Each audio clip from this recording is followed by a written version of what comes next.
जय हिंद दोस्तों। आपका स्वागत है हमारे नई चैनल साइंस वाला एकेडमी पर।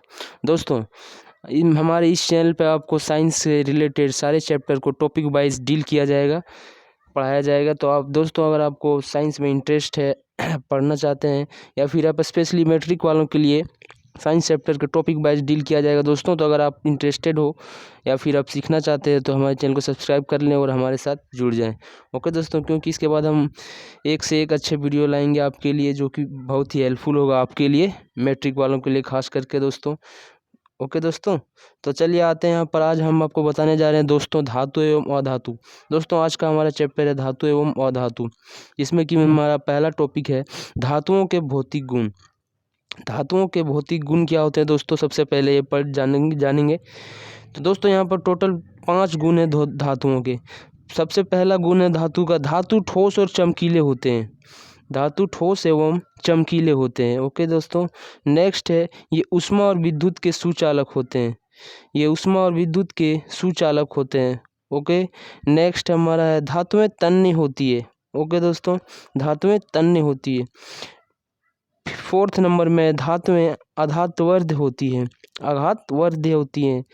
नंबर 5 है धातुएं ध्वनिक होती हैं। तो दोस्तों ये धातुओं के 5 भौतिक गुण थे गुण है दोस्तों। दोस्तों इसमें हम ये पढ़ने की कोशिश करेंगे कि धातुओं के भौतिक गुण और रासायनिक गुण दोनों को जानने की कोशिश करेंगे दोस्तों। इस सबसे पहले हम लोग यहाँ पर भौतिक गुण जानेंगे, उसके धातु और अधातु के भौतिक गुण, उसके बाद हम लोग धातु और धातु के रासायनिक गुण जानेंगे दोस्तों। तो सबसे पहले यहाँ पे 5 गुण है धातु के भौतिक गुण। अब दोस्तों इस भौतिक गुण को डिटेल से यहाँ पर हम जानने की कोशिश करेंगे। तो चलिए आते हैं पहले आघातवर्ध।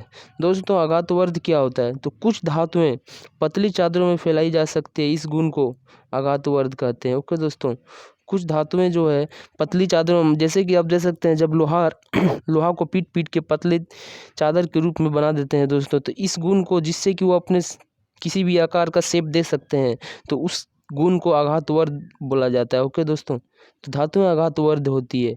नेक्स्ट इस तन्यता, धातुएं तन्य होती है दोस्तों। तन्य मतलब कि धातु के पतले तार के रूप में खींचने की क्षमता तन्यता कहते हैं।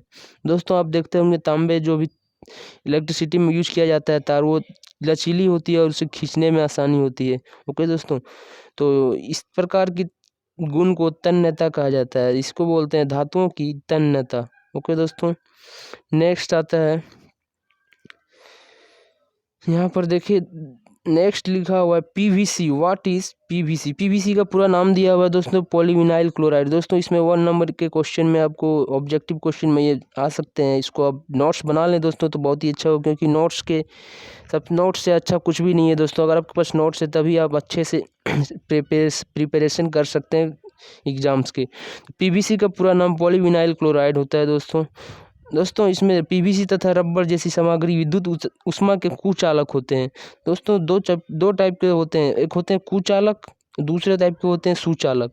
तो दोस्तों हम यहाँ पर पहले कुचालक मीन्स होते हैं जो कि ऊष्मा तथा विद्युत को पास नहीं करते हैं, ऊष्मा तथा विद्युत को पास नहीं होने देते हैं, उसको बोला जाता है कुचालक। जैसे यहाँ पर रबर है दोस्तों और पीवीसी, ये दोनों कुचालक का काम करते हैं। नेक्स्ट आता है ध्वनिक, किसे कहते हैं? धातुएं ध्वनिक होती है दोस्तों, तो इसको जानने की कोशिश करेंगे क्या होता है ध्वनिक।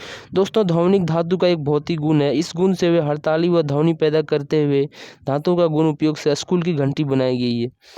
दोस्तों ध्वनिक का मतलब होता है कि धातुओं से जो आवाज़ निकलती है पीटने पे वो ध्वनिक कहलाती है। जैसे कि एग्जाम्पल के तौर पे आप स्कूल की घंटी ले सकते हैं दोस्तों। ओके दोस्तों, जिसमें पीटने से आवाज़ होती है, इसी गुण को बोला जाता है ध्वनिक। दोस्तों आप यहाँ पर नीचे देख सकते हैं नॉन मेटल्स, यहाँ पर अब अधातु में आ गए हैं दोस्तों, इसको इंग्लिश में नॉन मेटल्स बोला जाता है। दोस्तों यहाँ कुछ नॉन मेटल्स के नाम दिए हुए हैं, carbon, sulphur, oxygen, hydrogen and iodine. दोस्तों ये कुछ नॉन मेटल्स हैं जो कि यहाँ पर दिए हुए हैं, इसके अलावा और भी होते हैं मगर ये कुछ एग्जाम्पल के तौर पे दिए हुए हैं दोस्तों इसमें से आप देख सकते हैं इसके अधातु के भौतिक गुण क्या क्या है दोस्तों। अब आते हैं अधातु के भौतिक गुण क्या होते हैं। दोस्तों यहाँ पर टोटल 5 गुण दिए हुए हैं अधातु के। पहला है धातु ठोस और चमकीले नहीं होते हैं। दोस्तों यहाँ पर जो धातु है वहाँ पे अधातु होगा। ओके दोस्तों, यहाँ पर मिस्टेक है, सब में अधातु लगेगा दोस्तों। ओके दोस्तों, तो इसको आप समझ जाइएगा। तो पहला नंबर में आता है अधातु अधातु ठोस एवं चमकीले होते हैं, ठोस एवं चमकीले नहीं होते हैं। सेकेंड नंबर में अधातु ऊष्मा तथा विद्युत के सुचालक नहीं होते हैं। ओके दोस्तों, सुचालक नहीं होते मतलब कि विद्युत और ऊष्मा पास नहीं होता है उनसे। अधातुएं तन्य नहीं होती है। ओके दोस्तों। 4 नंबर धातुएं आघातवर्ध नहीं होती है। 5 नंबर धातुएं ध्वनिक नहीं होती है। दोस्तों इस पांचों पॉइंट से हमको यही सारांश मिल रहा है दोस्तों कि जो धातु के भौतिक गुण थे उसके ऑपोजिट ये सबको नहीं में जोड़ दिया गया। तो ये आसान तरीका है आपको याद करने का दोस्तों कि आप धातु का अगर भौतिक गुण याद कर लेते हैं तो अधातु के अपने आप इसमें से आपको याद हो जाएंगे। ओके दोस्तों, तो ये 5 धातु अधातु के गुण थे दोस्तों। अब आते हैं नीचे धातु और अधातुओं के कुछ अन्य गुणधर्म। दोस्तों यहाँ पर पहले पढ़ेंगे हम कुछ अन्य गुणधर्म धातुओं और अधातुओं के बारे में। ओके, चलिए आते हैं सबसे पहला पॉइंट पे। सभी धातुएं मरकरी को छोड़कर कमरे के ताप पर ठोस अवस्था में पाई जाती है। दोस्तों जितने भी धातुएं हैं मरकरी को छोड़ करके कमरे के ताप पे ठोस अवस्था में पाई जाती है। ओके दोस्तों, कमरे की ताप पर मतलब कि दोस्तों ये एक ओपन इन्वायरमेंट में अगर रखा जाए तो क्या होते हैं, वो ठोस अवस्था में पाई जाती है। मगर ये मरकरी जो है दोस्तों ये ओनली जो है तरल पदार्थ में पाई जाती है, मतलब कि द्रव अवस्था में पाई जाती है।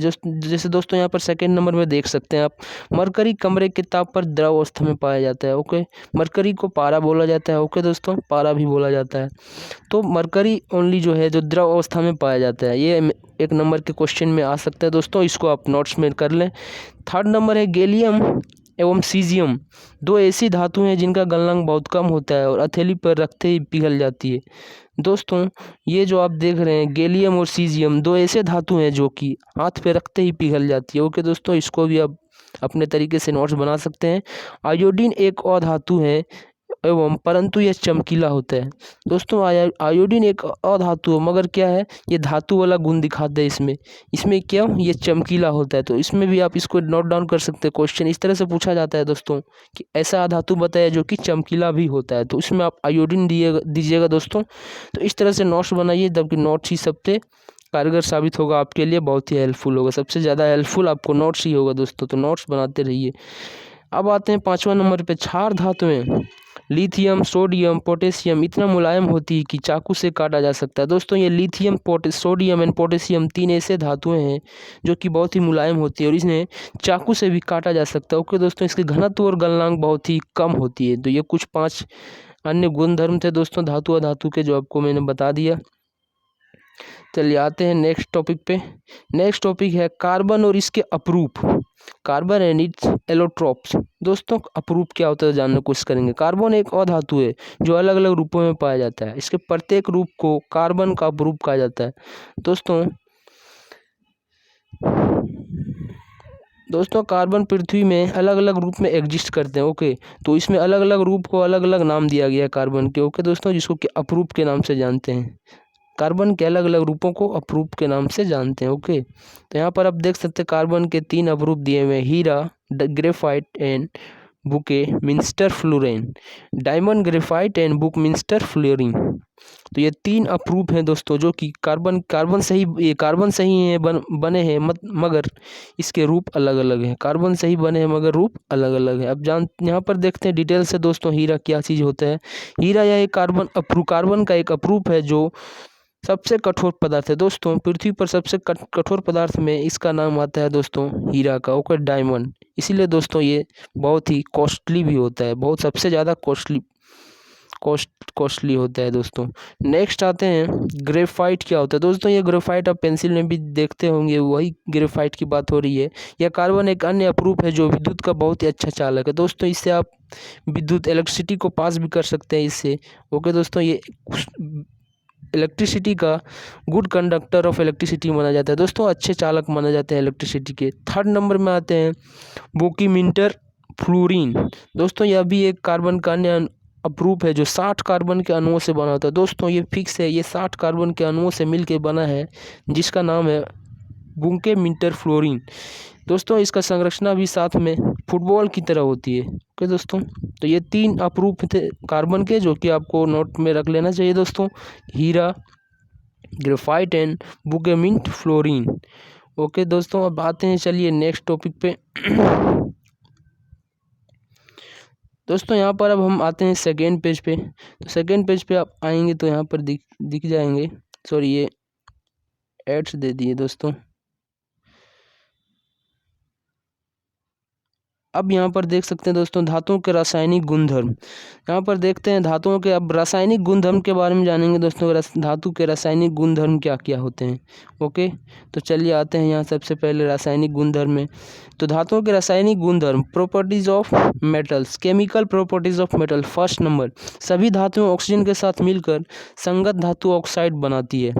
दोस्तों यहाँ पर पहला गुण है, सभी धातु ऑक्सीजन के साथ मिलकर धातु ऑक्साइड बनाते हैं। दोस्तों जब धातु और ऑक्सीजन रिएक्ट करता है एक साथ तो धातु ऑक्साइड बनता है। ओके दोस्तों, इसको यहाँ पर रासायनिक समीकरण के रूप में लिखा हुआ है दोस्तों Cu मीन्स कॉपर, जो कि एक धातु है दोस्तों। तो कॉपर प्लस ऑक्सीजन क्या बन जाता है दोस्तों, CuO, कॉपर ऑक्साइड। ओके दोस्तों, मतलब कि धातु ऑक्साइड बन जाता है। ओके, तो ये आपको एक समीकरण के रूप में एग्जाम्पल दिया हुआ है दोस्तों। चलिए आते हैं नीचे एक और एग्जाम्पल देख सकते हैं दोस्तों, aluminium plus oxygen aluminium oxide बन जाता है दोस्तों। ये दूसरा एग्जांपल है दोस्तों आप, जो कि धातु ऑक्साइड बन जाता है। नेक्स्ट उभयधर्मी। दोस्तों उभयधर्मी के बारे में जानेंगे। उभयधर्मी क्या होता है दोस्तों, कुछ धातु ऑक्साइड जैसे एल्युमिनियम ऑक्साइड एवं जिंक ऑक्साइड आदि अम्ल और क्षारक व्यवहार को प्रदर्शित करते हैं। दोस्तों कुछ ऑक्साइड होते हैं जैसे कि एल्युमिनियम ऑक्साइड और जिंक ऑक्साइड, ये दो हैं, ये जो ऐसे ऑक्साइड हैं जो कि अम्ल तथा क्षारक दोनों तरह का व्यवहार करते हैं। ओके दोस्तों, तो ये दो जब धातु ऑक्साइड को अम्ल और क्षारक दोनों के साथ जब दोस्तों इस ऑक्साइड को अम्ल या क्षारक के साथ अभिक्रिया किया जाता है तो लवण तथा जल का निर्माण करते हैं। तो इस प्रकार के ऑक्साइड को उभयधर्मी ऑक्साइड कहा जाता है। ओके दोस्तों, तो ये आप देख सकते हैं वैसे ऑक्साइड जो कि अम्ल तथा क्षारक दोनों प्रकार के व्यवहार करे और उसको अम्ल तथा क्षारक के साथ अभिक्रिया करने पे लवण तथा जल का निर्माण करता है। ऐसे ऑक्साइड को उभयधर्मी ऑक्साइड कहा जाता है। ओके दोस्तों, एग्जाम्पल के तौर पे उदाहरण देख सकते हैं aluminium oxide and zinc oxide, इसको उदाहरण के तौर पे लिख सकते हैं दोस्तों। ये भी पूछे जाते हैं बहुत बार। अब नेक्स्ट आता है धातु ऑक्साइड का अम्ल के साथ अभिक्रिया। ओके दोस्तों, मैं आपको इससे पहले बता देना चाहता हूँ कि इसमें हर एक टॉपिक बहुत ही इंपॉर्टेंट होते हैं। आप ये ना समझें कि ये ही इंपॉर्टेंट है, यही बार बार आते हैं तो यही क्वेश्चन ही आएंगे अगले बार, इस बार भी यही क्वेश्चन पूछे जाएंगे। दोस्तों इसमें हर एक टॉपिक आपके लिए इंपॉर्टेंट है, तो आपको हर एक टॉपिक पढ़ना चाहिए जिससे कि आपका कोई दिक्कत ना हो, एग्जाम में आप आसानी से लिख सकें, आंसर कर सकें। ओके दोस्तों, तो चलिए आते हैं नेक्स्ट टॉपिक पे, धातु ऑक्साइड का अम्ल के साथ अभिक्रिया। अब पढ़ेंगे दोस्तों धातु ऑक्साइड का अम्ल के साथ अभिक्रिया कैसे होता है। धातु ऑक्साइड के तौर पे दोस्तों यहाँ देख सकते हैं एक एल्युमिनियम ऑक्साइड लिया गया है और HCl एक अम्ल लिया गया दोस्तों, इसको HCl हाइड्रोक्लोरिक अम्ल, जिससे बनता है aluminium chloride and H2O means की वाटर। ओके दोस्तों, तो इससे एल्युमिनियम क्लोराइड बन गया और वाटर बना दोस्तों। ये एक रासायनिक समीकरण दिखाया गया दोस्तों। जब धातु ऑक्साइड को अम्ल के साथ अभिक्रिया करेंगे तो वाटर बनेंगे दोस्तों, और साथ में एल्युमिनियम क्लोराइड भी। ओके दोस्तों, तो ये था रासायनिक समीकरण। अब नेक्स्ट टॉपिक है दोस्तों धातु ऑक्साइड का क्षारक के साथ अभिक्रिया।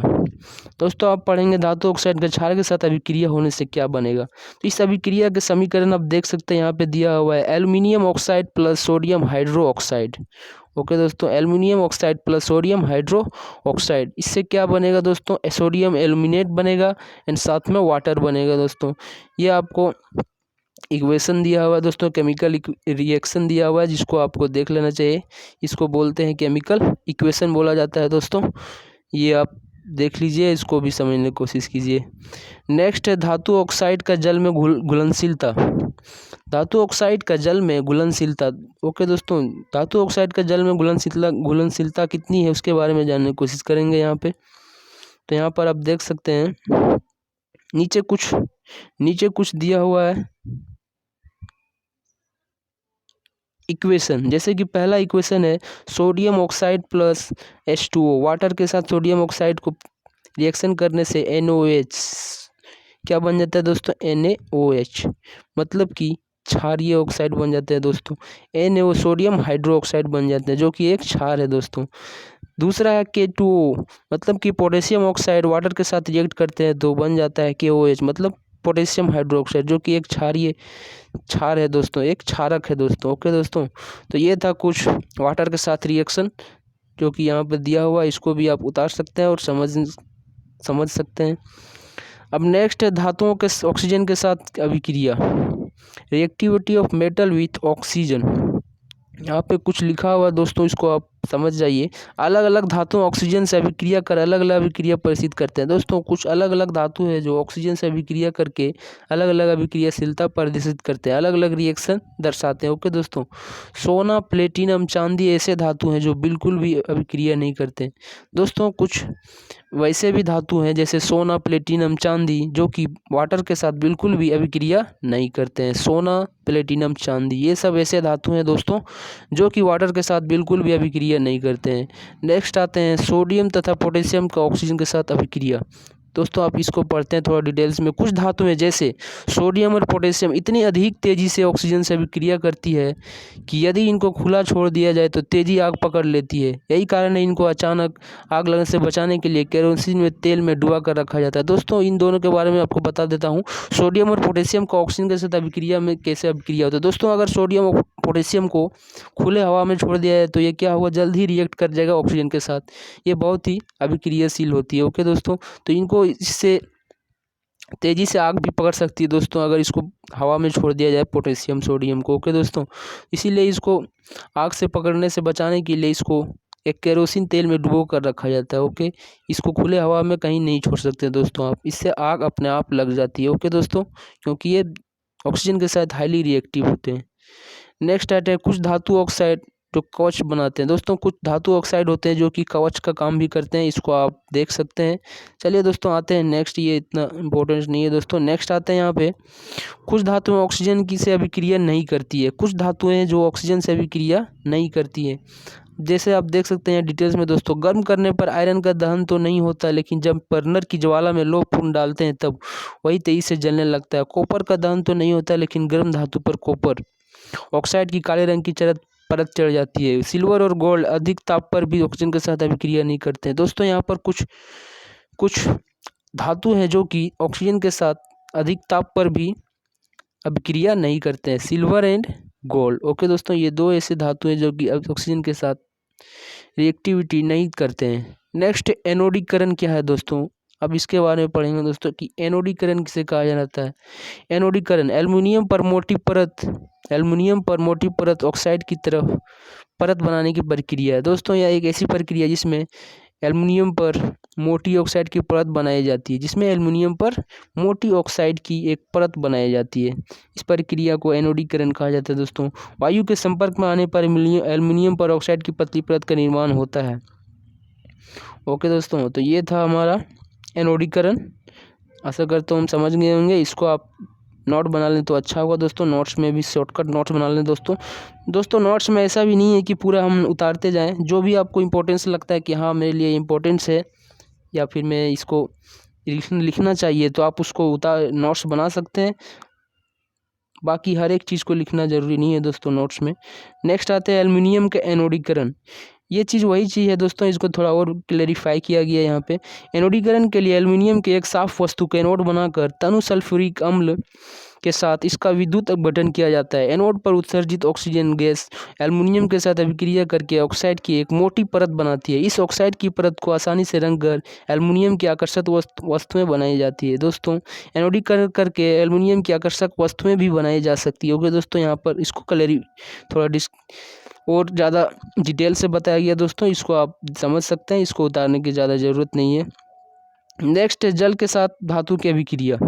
जल के साथ धातु की अभिक्रिया होगी तो क्या बनेगी दोस्तों। यहाँ पर देखिए एक सामान्य समीकरण दिया हुआ है, धातु प्लस जल इक्वल टू धातु ऑक्साइड एंड ऑक्सीजन। नेक्स्ट है धातु ऑक्साइड प्लस जल धातु हाइड्रोक्साइड। दोस्तों धातु जल रिएक्शन करके धातु ऑक्साइड बनाते हैं, साथ में हाइड्रोजन एंड धातु ऑक्साइड और जल एक साथ रिएक्ट करके धातु हाइड्रोक्साइड बनाते हैं। दोस्तों ये जनरल रूल है दोस्तों, जो कि आपको यहाँ पर वर्ड के रूप में दिखा दिया गया है। इस तरह से रिएक्शन होगा दोस्तों, तो ये चीज़ आपको उतार लेना जरूरी है दोस्तों, ये आपके काम की चीज़ है। अब आते हैं नेक्स्ट सोडियम और पोटेशियम के ठंडे जल से अभिक्रिया। इसको डिटेल्स में पढ़ लेते हैं। पोटेशियम और सोडियम जैसे धातुएं ठंडे जल के साथ तेजी से अभिक्रिया करती है। सोडियम तथा पोटेशियम की अभिक्रिया तेज तथा ऊष्माक्षेपी होती है कि इससे उत्सर्जित हाइड्रोजन तत्काल प्रज्वलित हो जाती है। ओके दोस्तों, यहाँ पर देखिए कुछ रासायनिक समीकरण दिया हुआ है दोस्तों, उस पर ज़्यादा ध्यान मत दीजिए, आप रासायनिक समीकरण पर ज़्यादा ध्यान दीजिए, इसको समझने की कोशिश कीजिए दोस्तों। यहाँ पर पहले लिया गया है पोटेशियम वाटर। पोटेशियम और वाटर को एक साथ जब रिएक्शन होता है दोस्तों तो क्या बनता है, KOH पोटेशियम हाइड्रोक्साइड, और साथ में हाइड्रोजन निकलता है दोस्तों, और साथ में हीट निकलता है, उसमें ऊर्जा। नेक्स्ट रिएक्शन देख सकते हैं सोडियम एंड वाटर। सोडियम और वाटर को रिएक्शन किया जाता है दोस्तों तो सोडियम हाइड्रोक्साइड बनता है और साथ में हाइड्रोजन गैस निकलता है और साथ में हीट भी निकलता है दोस्तों। तो ये दो रासायनिक समीकरण दिए हुए दोस्तों, इसको आप देख सकते हैं, केमिकल रिएक्शन जिसको कि बोलते हैं। नेक्स्ट देखिए दोस्तों, यहाँ पर अब थोड़ा इंग्लिश में बताया गया दोस्तों, इसको आपको बनाने की ज़रूरत नहीं है, मैं आपको इसको भी समझा देता हूँ इसमें क्या लिखा हुआ है। Reaction of calcium with water. दोस्तों यहाँ पर रिएक्शन किया गया है कैल्शियम का विथ वाटर से। कैल्शियम से वाटर का रिएक्शन करने पे बनेगा दोस्तों कैल्शियम हाइड्रोक्साइड एंड साथ में हाइड्रोजन गैस निकलेगा दोस्तों। इसी को दर्शाया गया दोस्तों इस रिएक्शन में, उससे ज़्यादा और कुछ नहीं है। ओके, इसमें हाइड्रोजन गैस मेन है दोस्तों, जो कि हर जगह निकल रहा है, इसको याद रखना है। नेक्स्ट है reaction of metal with hot water. Metal का रिएक्शन हॉट वाटर के साथ कैसे होता है दोस्तों, इसके बारे में जानेंगे यहाँ पे। Magnesium doesn't react with cold water, it react with hot water. यहाँ पर मैं आपको बता दूँ, इसमें लिखा हुआ है मैग्नीशियम कोल्ड वाटर के साथ कोई रिएक्शन नहीं करती है, ये ओनली हॉट वाटर के साथ रिएक्शन करती है। Okay, it also allow floating due to bubbles of hydrogen gas. It also, इसमें क्या होता है कि मेटल जो होते हैं दोस्तों फ्लोटिंग करते हैं, मतलब पानी में बबल्स के हाइड्रोजन और बबल्स के कारण हाइड्रोजन के बबल्स के कारण ये फ्लोट करते हैं पानी में भी। ओके, तो ये थे इसमें दिया हुआ ये कुछ पॉइंट है, इसको आपको उतारने की ज़रूरत नहीं, इसको समझ जाइए बस। नेक्स्ट है reaction of metal with steam. यहाँ पर देख सकते हैं दोस्तों reaction of metal with steam. Steam means कि वही वाटर का एक अलग रूप है दोस्तों, वाटर का अलग गैसियस रूप को स्टीम बोला जाता है। ओके दोस्तों, यहाँ पर देख सकते हैं जी लिखा हुआ है दोस्तों, जी मतलब कि गैस हो गया, एस मीन्स कि सॉलिड। ओके, तो ये गैसियस स्टेट में है। अगर यहाँ एस लिखता है दोस्तों मतलब ये सॉलिड स्टेट में है, जी लिखा है मतलब गैसियस स्टेट। तो दोस्तों स्टीम का मतलब होता है वाटर का गैसियस स्टेट को स्टीम बोला जाता है। तो दोस्तों यहाँ पर रिएक्शन देख सकते हैं, एल्युमिनियम का वाटर के साथ जब रिएक्शन होता है तो एल्युमिनियम ऑक्साइड बनता है और साथ में हाइड्रोजन गैस बनता है।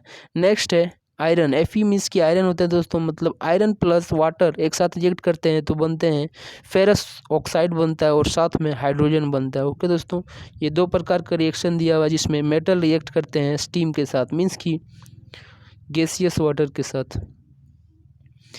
नेक्स्ट आते हैं दोस्तों यहाँ पे some metal do not react with water. कुछ मेटल्स होते हैं जो कि वाटर के साथ बिल्कुल भी रिएक्ट नहीं करते हैं, जैसे कि लेड, कॉपर, सिल्वर, गोल्ड। ये चार ऐसे धातु है जो कि वाटर के साथ बिल्कुल भी रिएक्ट नहीं करते हैं, इसको भी आपको नोट कर लेना चाहिए, आपके लिए इम्पोर्टेंट है।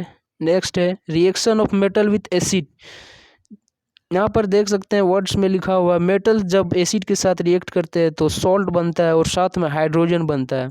Okay, metal plus dilute acid arrow, उसके बाद सॉल्ट प्लस हाइड्रोजन बनते हैं। ओके, तो इसमें भी हाइड्रोजन गैस निकलता है, तो इसको आपको याद रखना है ट्रिक से और इसको लिख लेना जरूरी है दोस्तों, ये आपके लिए बहुत ही हेल्पफुल होगा क्योंकि इसके मदद से ही आप हर एक इक्वेशन को बना सकते हैं, केमिकल इक्वेशन को। दोस्तों अब आता है एक और इम्पोर्टेंट टॉपिक है एक्वारेजिया।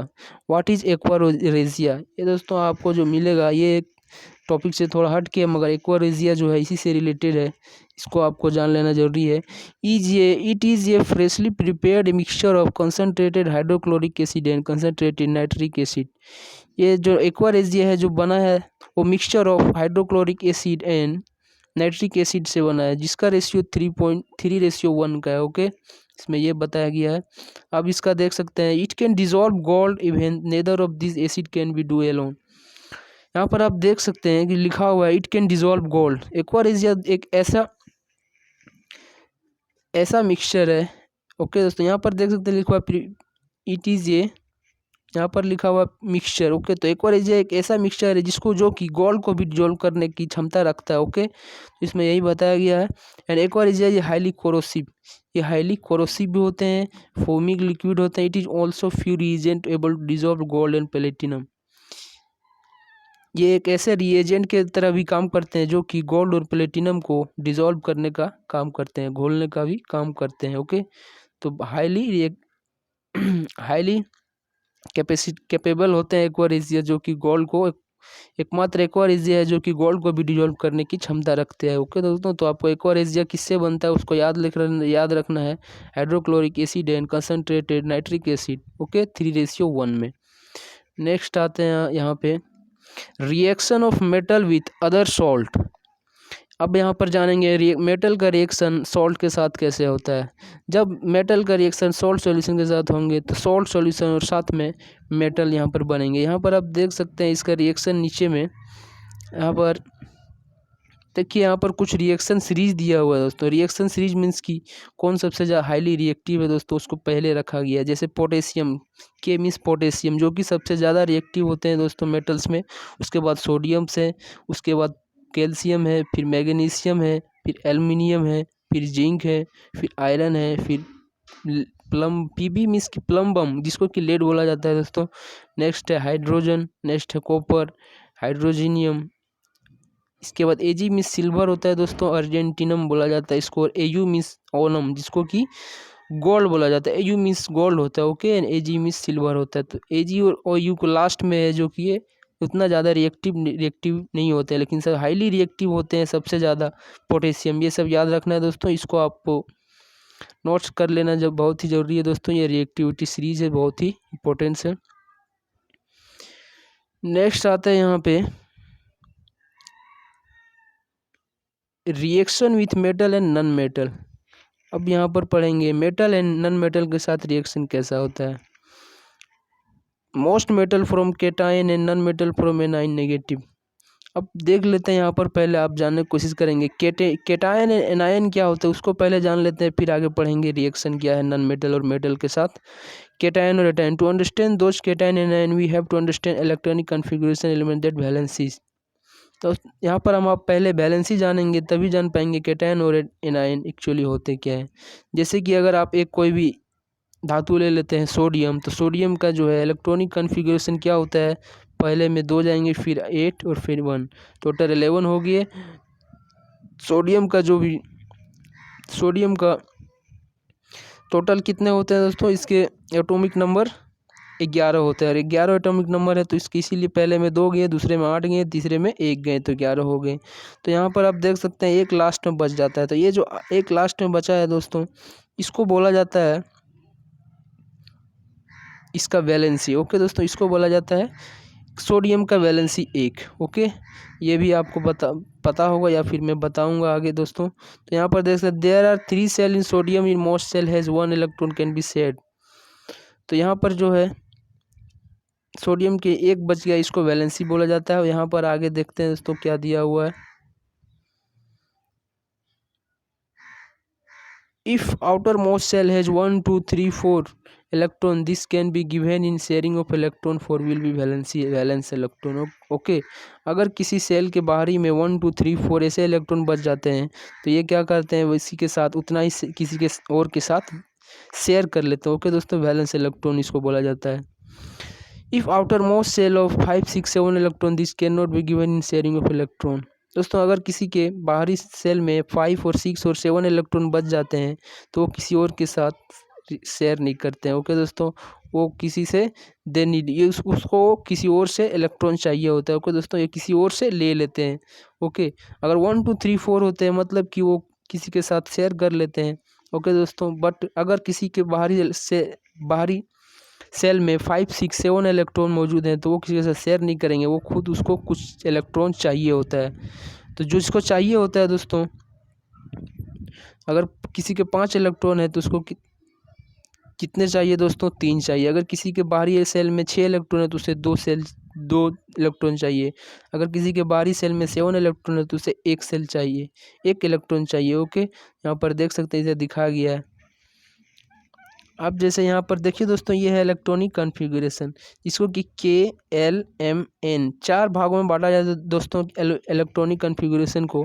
यहाँ पर देख सकते हैं आप, हीलियम का दिया हुआ है, नियोन का एंड आर्गन, जो कि दोस्तों पूरी बट जाते हैं, पूरे फिल हो जाते हैं। इसके बाहरी इलेक्ट्रॉन में एक भी इलेक्ट्रॉन नहीं बचते हैं दोस्तों, ये हाईली इसको नोबल गैस बोला जाता है दोस्तों। हीलियम, नियोन, आर्गन ऐसे गैस हैं जो कि इसके बाहरी सेल में एक भी इलेक्ट्रॉन नहीं है, तो इसको पूरी तरह से ये फुलफिल है, जिसको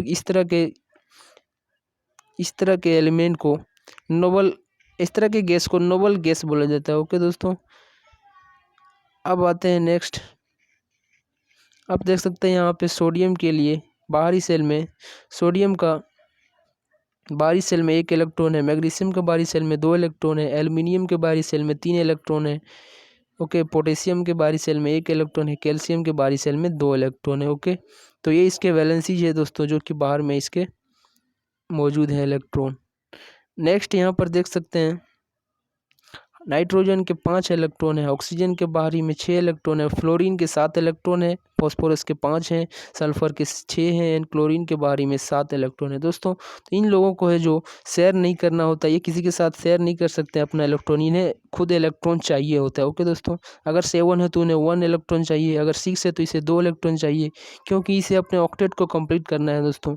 ओके, इसके पास 5 है तो इसे 3 इलेक्ट्रॉन चाहिए, इसके पास 7 है तो इसे 1 इलेक्ट्रॉन चाहिए, इसके पास 6 है तो इसे और 2 इलेक्ट्रॉन चाहिए। तो इन लोगों को इलेक्ट्रॉन चाहिए होता है, जो कि कैटायन में चेंज हो जाता है, जिसको इलेक्ट्रॉन कैटायन मतलब सॉरी ये एनायन कहलाते हैं। जो इनको चाहिए होता है, जिनको चाहिए होता है वो एनायन का, जिसको अब बता देता हूँ मैं कि एनायन कैटायन क्या होता है। दोस्तों यहाँ पर देख सकते हैं आप सोडियम को किस तरह से इलेक्ट्रॉनिक कन्फिगरेशन किया गया था 281।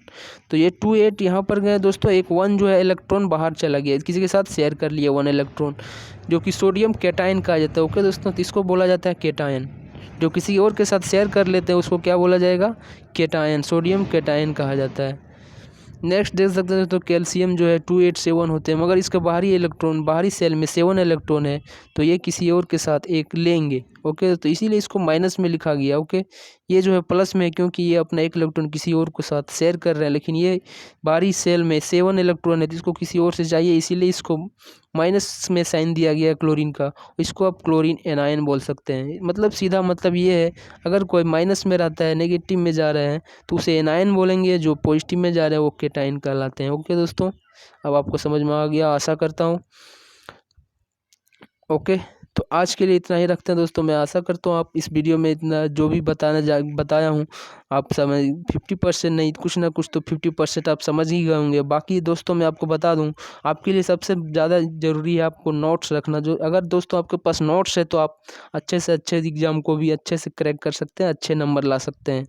तो मैं यही आपसे अपील करूँगा कि आप नोट्स अच्छे से अच्छे बनाएँ और फालतू के चीज़ों को उसमें ना ऐड करें। जो भी आपको इम्पोर्टेंस लगते हैं, जो अच्छे आपको अगर लगता है ये अच्छे चीज़ है या फिर अच्छा पॉइंट्स है, तो उसी इम्पोर्टेंस पॉइंट्स को आप लें। ओके दोस्तों, इसी के साथ मैं आपको ये भी बता दूं कि इसी तरह मैं अपने चैनल में हर एक नए वीडियो लाऊंगा, साइंस से related chapter wise and topic wise. तो हमारे चैनल के साथ बने रहिए, और अगर अच्छा लगे वीडियो तो लाइक से सब्सक्राइब कीजिए और शेयर करना ना भूलें। जय हिंद दोस्तों, मिलते हैं एक नए वीडियो के साथ। Thank you.